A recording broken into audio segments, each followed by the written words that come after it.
I'm wondering what you see as some of the key challenges, and I'm wondering, I mean, I think one thing that you often find with big multinational corporations is, well, actually, I think you find this across all of development, hesitance to talk about failure. Yeah, absolutely right. And so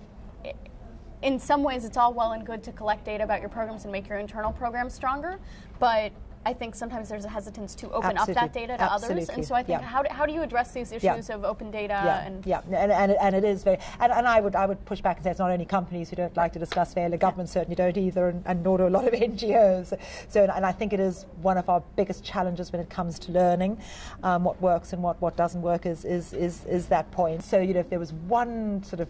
real criticism but also real challenge I would lay at the feet of both companies as well as development agencies and governments is try and be clear what are the initiatives and the issues that are most strategic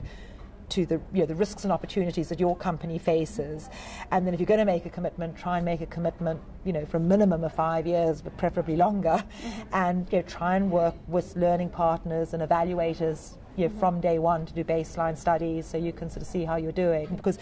no one totally knows. Often these interventions are going to have a very long-term impact, and so training lots of people with technical skills, if you're a mining or oil and gas company,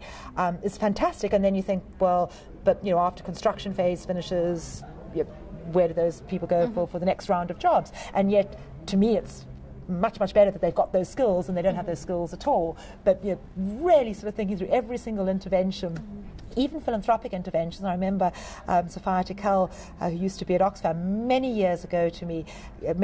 said to me that I was talking about how philanthropy can be very helpful, and she said, well, even philanthropy can have unintended consequences, and so it's not so much even of not wanting to open up to failure, but making interventions and trying to think through both the positive things that can happen but also the unintended consequences, having independent third party and not just evaluators but co-learners, co-designers to work with you in the interventions you make, and then